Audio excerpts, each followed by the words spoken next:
So today we'll be looking at processing involving ideal gases. Ideal gases. You know, if you've followed the gist, if you follow the gist, the way things have been from the beginning to date, you see that our discussion have been around energy, work done. So our discussion have been around energy, work done, have been, and from when it comes to energy, we moved on to talking about potential energy, kinetic energy, and later on we leveled it up. We talked about internal energy. So that's what you see that. So our discussion have been that. And then our discussion have also been around different processes. We keep looking at different processes, different conditions. Sometimes we say process and system, we use them interchangeably because our emphasis is about the conditions. What are the conditions will be, or the processes we've been emphasizing on? We've been looking at isobaric, isothermal, adiabatic, isochoric, polytropic. So those are the things we've been looking at. So today we'll be taking it up a notch further. And what are we looking at today? We'll be looking at these same different processes as I've talked about earlier on, looking at them now for ideal gases. So going back to what you've seen, so you see there that for work done for the different things of, for the work done for all those different things that I've mentioned, um, for all those things that I've mentioned, I'm sorry, someone is asking, do we have to show the calculations for question 2? Yes. If anything that has to do with calculations, you need to. I believe that's regarding tutorial. Maria is asking regarding the tutorial. If it's a calculation, you need to show it. And also, please, let me also state at this point, it is essential to always check whenever questions are given to you, that is, the instructions are critical. They've been written there for a reason. For example, you see the instruction says that you're being tested for certain graduate attributes. We are looking at graduate attribute of problem solving. You're looking at graduate attribute of this and that, of using different scientific methods. So if you don't show calculations, I cannot assess those graduate attributes. So remember, if it says problem solving, how can I see that you've solved the problem if you just punch in the answer? So please, it is essential to follow through critically.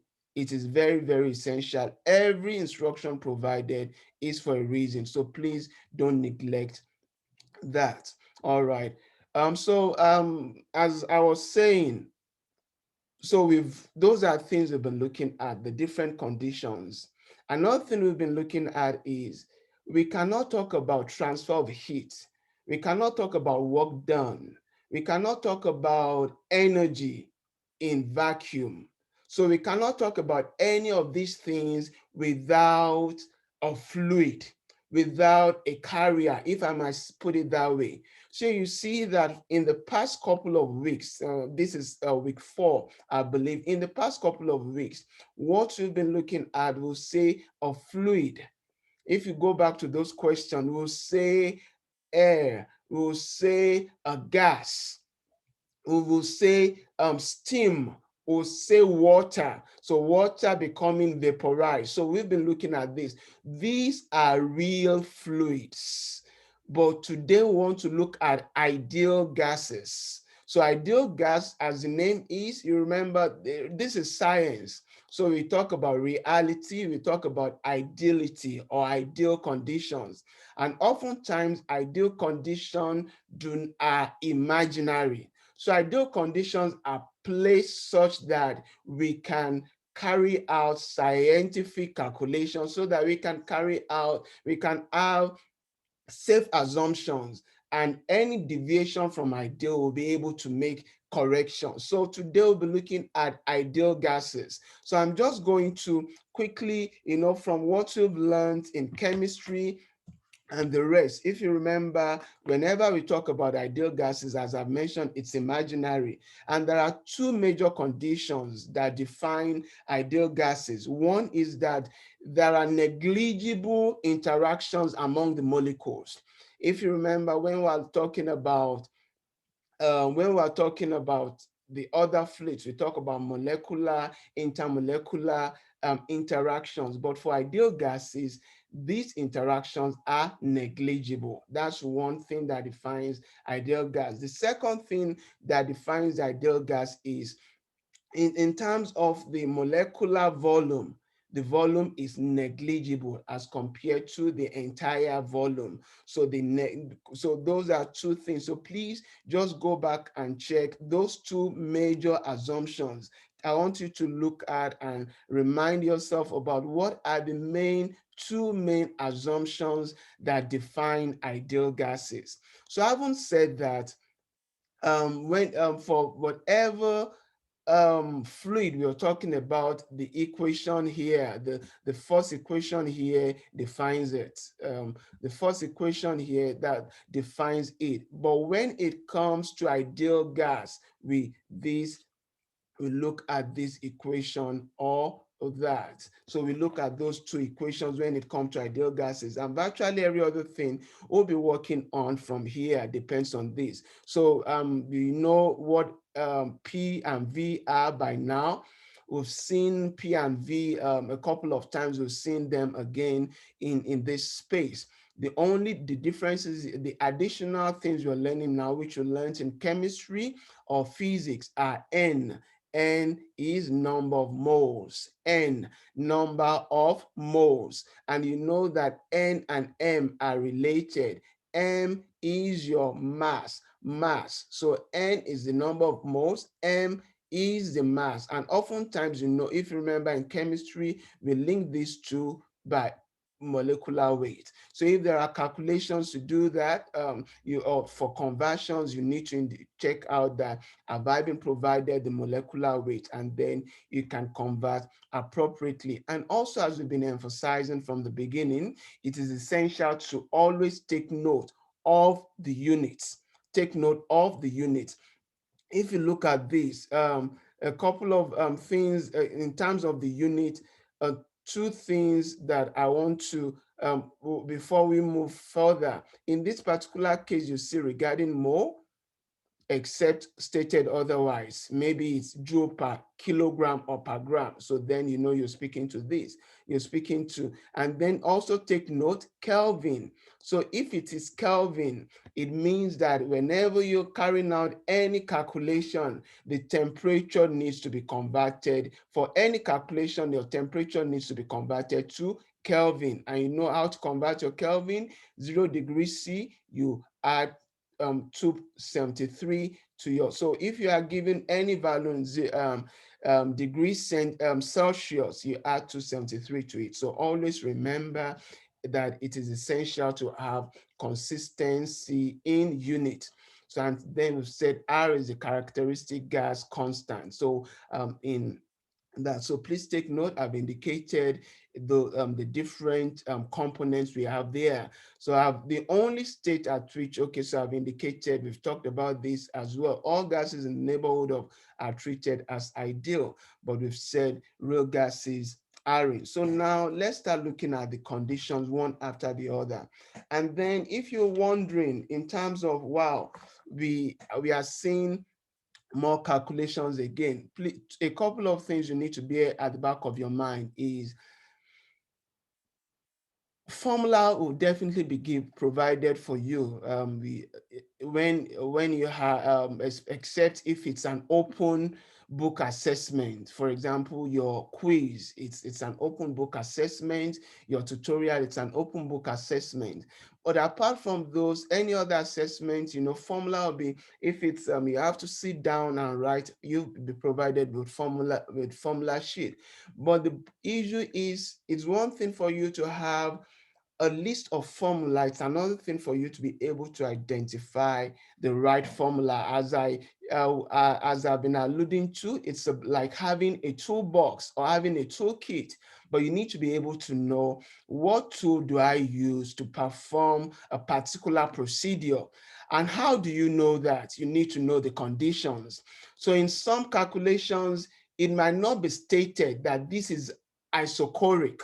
It might not be stated that this is isobaric. It is the onus is on you to say that, to look at it. Oh, is the volume constant? So if the volume is constant, then I know it's isochoric. Is the pressure constant? Then I know it's isobaric.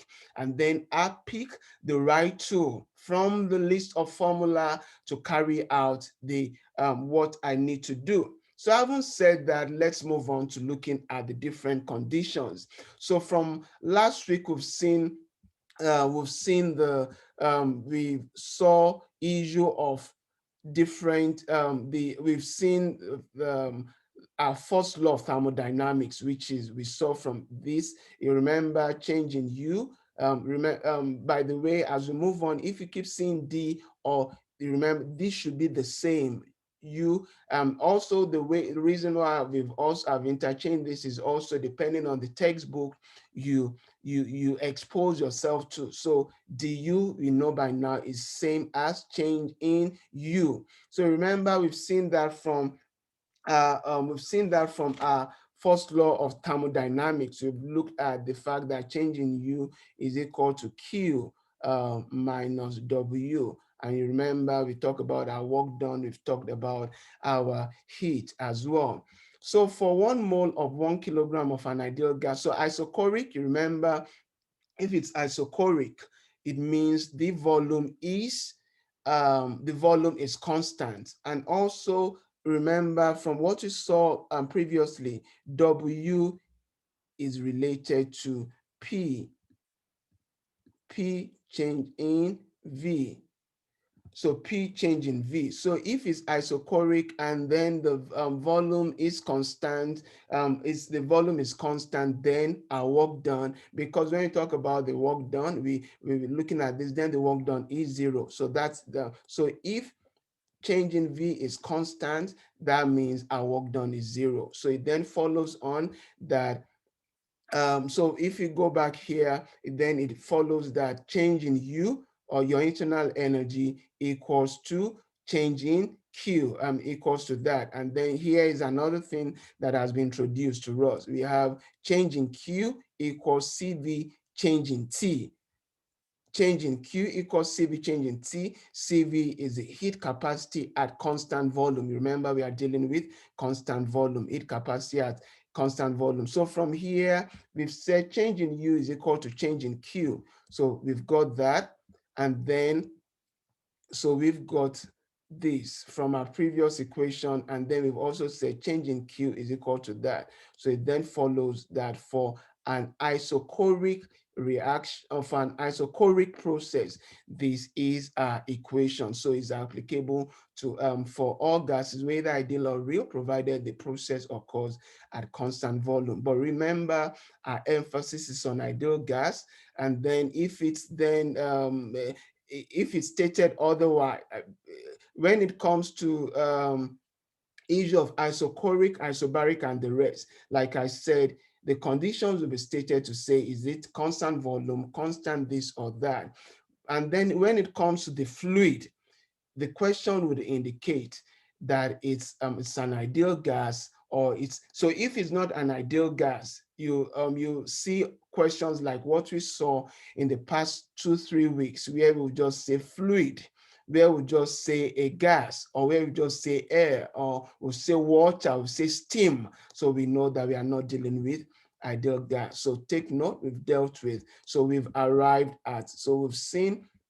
So for those of you that are making notes, maybe you're taking note of your list of equations to say, so you might want to write today's, for today, you've written somewhere ideal gas, and then for isochoric, this is the equation for change in U. And then you've also, another thing you want to indicate is this. Actually, these are the two things you want to take note for your isochoric, these two. So the fact that change in U equals to this, and then also the fact that your dW or change in W equals 0 because of the constant volume.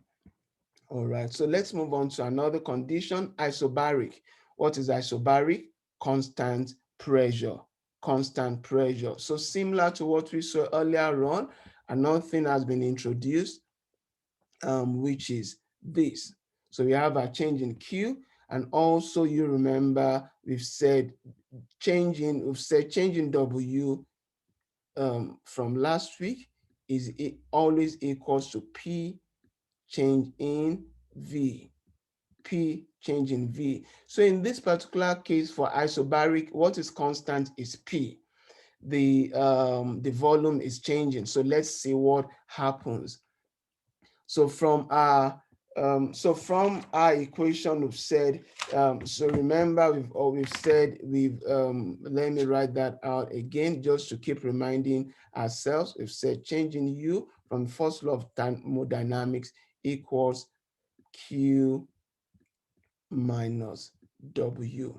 So that's where this comes from. So changing U, remember from the previous slide, that's your Q, and this is your W. That's your W. If you rearrange, you've got that. And then also, if you remember from last week as well, from what we saw last week, this is, sorry, let me just quickly go back.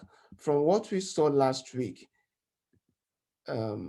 this is changing enthalpy. Changing, remember we said changing enthalpy equals change in P and V. Please take note of that. Change in P and V. So if I remember PV, we've related PV, we've related it to T, to temperature. So it means that if there is a change in PV, if there is a change in PV, there is a change in T. So it then follows that change in T. So that's where our change in T is coming. So that's why we can relate this change in T to that. That's why we can relate that change in T. So we've said, where are we now? So change, we've said here. So we are here now. So enthalpy is that. I'm just going through my note again. Yeah. So if you said that we've said, where are we again? Let me just make sure that I'm getting it right. Yeah. So enthalpy, we said, sorry, enthalpy, we said enthalpy. Let me get my. It's quite difficult to use the pen here. Okay. So we've said pen. Change in H, enthalpy equals change in U, change in U plus change in PV, change in PV is so remember that. So that's how we've related all this together. Then so for this, so the other thing you want to know now for isobaric, we take note of this. So we've seen for isochoric, now for isobaric, take note of that. And then, like I keep saying, the equations will be provided. Then you need to be able to know what do you have and what do you need to get. Let's look at, let's walk through this example together. Show that for an ideal gas, Cp minus Cv equals R. Another thing, before we go on, I want to take note of this. In as much that we should normally have this, let me just paint a scenario. A scenario might occur where you've been given Cp You've been given CP or CV, and also you've been given R. So what this is telling you is that you can get your CV. So don't always say that, no, this calculation needs CP and CV. I've only been given one, where's the other? No, so you should be able to use this relationship. So it oftentimes will be provided with a list of formula, list of relationships, then you'll be able to get the right thing. So let's try and solve this equate. Let's try and solve that example. Show that.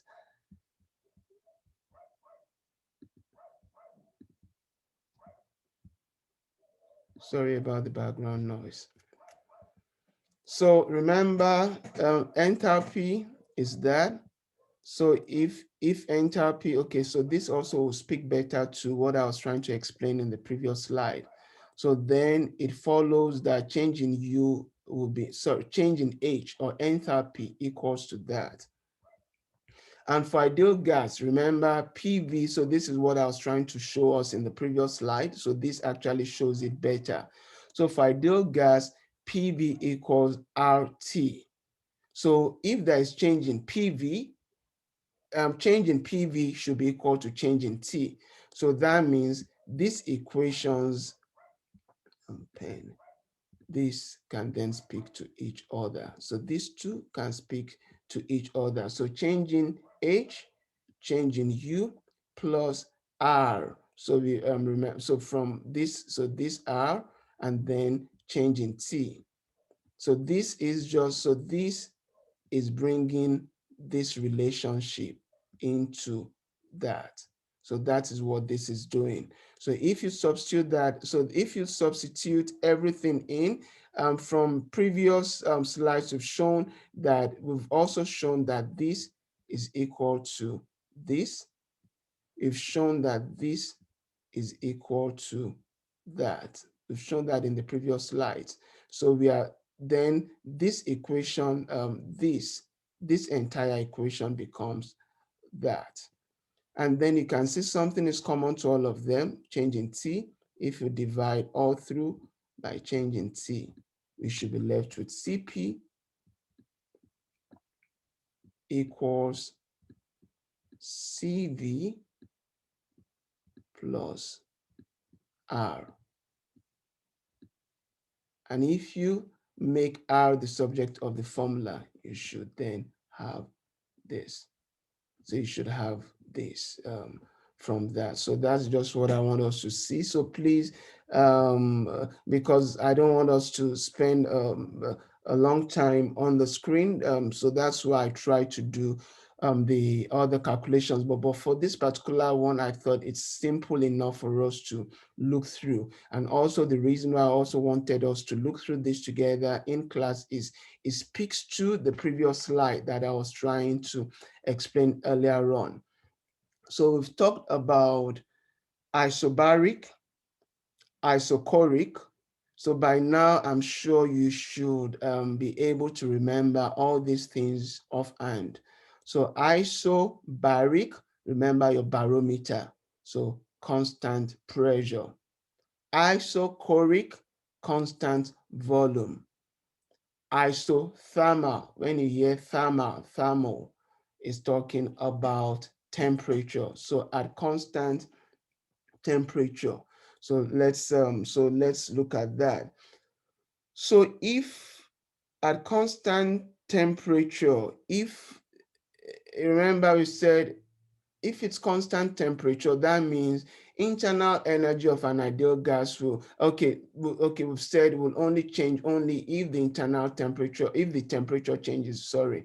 So if there is, excuse me, so if it's isothermal, so we are saying that there is no change, the temperature is constant. So if the temperature is constant, let's go back again to let's keep reminding ourselves, change in U equals Q minus W. Q minus W.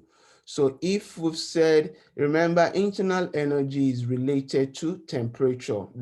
I believe last week we looked at the fact that when the molecular kinetic energy increases, remember we said molecular kinetic energy and the molecular potential energy constitute the internal energy. And when there are movements within the molecules or the particles, that's when you have your temperature going up. So that means you need change in temperature for internal energy to occur.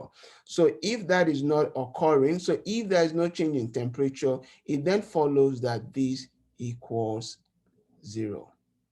So if that equals 0, then we can say Q equals W. So that's how we have this. So that's how we arrive at that. And then so Q, so changing Q, so we are saying change in W equals change in Q. Change in W equals change in Q. So that's how we arrived at that. So remember, we always start from this first law of thermodynamics. That's where we always start from, and then we just plug in the assumptions. So having said that, then there are integrations. Oftentimes when it comes to this, I just leave that out for you to follow through, and then as we've been showing, the final thing, take note of what the final equations are. Take note of that. Also take note of this. P1 V1 equals to. So now if V2, and this usually we arrive at this equation from typical, this usually we arrive at it from, remember, we can also play around with P1 V1 over T1 equals, I wrote that out somewhere. I hope I've got it right. Yes, P1 V1 equals P2, this we did in chemistry, P2 V2 over T2. So if the temperature are constant, we don't have this. So we have P1 V1, P2 V2. So I want you to remember this because we'll allude to it somewhere else again. For example, when V1, when V is constant, like we saw in isochoric, that means when V is constant in isochoric, this equation will change. So, so in isochoric, for example, when V is constant, that means this will be out, those will be out, and then you can play around, then you'll be left with P1 T1 equals P2 T2. I will remember that later on, but please just remember that this is another general equation of your ideal gas. P1 V1 over T1 equal to P2 V2 over T2. You can equate it to P3 V3, on and on like that. So those are general equations that we might necessarily skip. Another thing that is, let me pause right there before I look at this calculation just to see if there are any questions that I need to attend to here. Looking through, none. So no other questions. I believe I've attended to all the questions so far. So please, as we move on, if or by the end of the class, in case I've missed out on any of your questions, please don't hesitate to raise your hand or mute yourself so that we can attend to the query. So if you remember, we've done this before. So this is another example. So this is also just to remind us, if you can actually go maybe after the class, similar thing we did last week on comparing adiabatic to isentropic. So the similar story that we have, we had last week with the same similarity and the differences between adiabatic and isentropic. That's the similar story with isothermal and hyperbolic. If you remember last week when, I believe, was it last 2 weeks ago, we looked at a question, we called it, the difference in the question was that, so we said, we what we wrote here was hyperbolic. So that was what we wrote. We said a gas is compressed hyperbolically. So that was the only thing we said, hyperbolically, from a pressure and volume of this and that to a volume, determine the final pressure and the work done on the gas. Remember, this doesn't say anything about ideal gas, so we can just simple thing. We look at the PV and all those other things. Also, even if you try to use the ideal gas equation, you see that it still comes back to the same thing. So please look at the work example 2.4 in chapter 2. But what I want to drive home here is that hyperbolic, the similar way we looked at hyperbolic, as we looked at isentropic and adiabatic, as I said earlier on. Now you're having background noise. So when we talk about isothermal, so isothermal, the similarity between both of them is the fact that isothermal is, the emphasis is on constant temperature.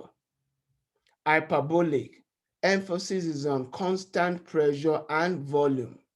And then what is the similarity? The similarity is that when you have constant pressure and constant volume, then PV equals T. So that is, so for both of them, PV equals T. So that is the thing. So in both scenarios, PV equals T, or we say PV equals constant. So that's the similarity between both of them. But differences I've indicated here, usually for gas, usually for vapor. So those are the differences. That's one difference rather. The second difference, emphasis, temperature remains constant. The other one, volume and pressure remain. This should be remain, not remains. Volume and pressure remain, okay, the volume and pressure remain constant. So for hyperbolic, so that's the it sounds tricky sometimes, but please just you can go through this after the class and digest it, or we can also have a discussion on WhatsApp after the class. But those are the similarities and the differences between the two. But I'm sure when I walk through some of the calculations, more calculations, hopefully to become clearer. All right. In an adiabatic process, what are the conditions? No heat interaction between the system and the surroundings. So if that were to be the case, let's write out our, let's write out our working formula. Change in U equals Q minus W. That's our working equation. So if that were to be the case, we've said, so if there are no interaction, that means this becomes 0. So then we are left with change in U equals dw, change in W. So that's how we are moving from there here. And then it follows that we've got this. Also, we know this. So we know this, and we also know that. We've seen that previously. So then we can plug in these two.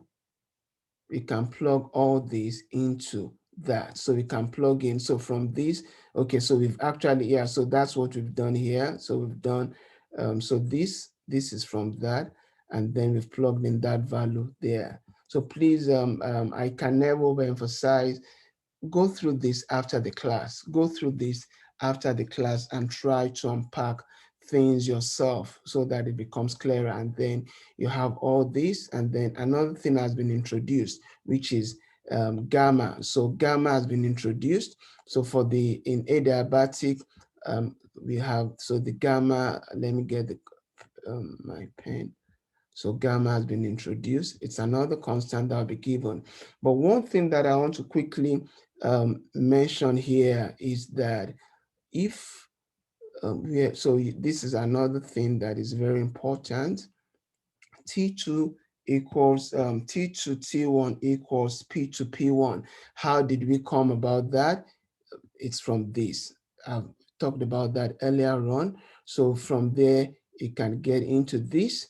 It also follows, so you can get into this to get your V1, V2. It also follows that if, for example, if volume were to, in another scenario, remember this is the adiabatic. This is looking at adiabatic, but what if volume P1 this same, what if the volume were kept constant? What volume remained constant? So then this, it should be P1 over T1 equals P2 over T2. And then this can be solved further. If you solve it, you get your T2 over T1 equals P2 P2 over T2. So please try and work those things out. But I'm just trying to show to you things that will keep seeing. And then I want to believe that you've seen something similar to this before. Where did we see that? We saw this for polytropic system, and then we saw that in a couple of classes. Was it, I believe, must be two classes ago now. So take note of this. So whenever you're given gamma, when you have this value, we are referring to an adiabatic process, and then we arrive at these two. So these are the final formula that you need, this and that. Those are needed. But I've just shown you those P1, V1 things so that for you to be able to make sense of for you to be able to make sense of certain interactions. As you've seen, every interaction, everything we work with always starts with the always starts with what with the first law of thermodynamics, and then we work in those other conditions. Now the final one that covers the entire process. Oftentimes when you hear poly talks about multiple. We saw that example in a couple of classes ago where you see step 1, step 2, step 3 occurring in a system. So we can have, so what it means is that in a polytropic or in certain processes, we can have maybe first process is an isobaric process. Then it is followed by an isothermal process. And then it ends up with an adiabatic process. So you can have step 1, step 2, step 3 in one space. So we can have that. So then what happens is then you need to calculate for each step separately. So please go back to that example a couple of classes ago where we dealt with that. We have different steps, but how do you know those steps? So for this, we looked at that a couple of classes ago. P1 V1, this equals constant. So if n equals to 0, the process is isobaric. I solved that a couple of weeks ago. And so please look at that. If it's 1, it is isothermal, and then on and on like that. If it's infinity, it is isochoric. If it's gamma, it's adiabatic. We saw that earlier on. Remember, for ideal gases. So generally, so we are reiterating again, we talk about this between when we look for normal fluids, we said N lies between 1 and, please go back to that class, lie between N and between 1 and infinity. It lies between 1 and infinity. But when it comes to, this is for the normal fluids. But we said for the ideal gas, it is between 1 and gamma, between 1 and gamma. So let's move on. So we've got all these applicable. So please, I'm going to stop here for today, and then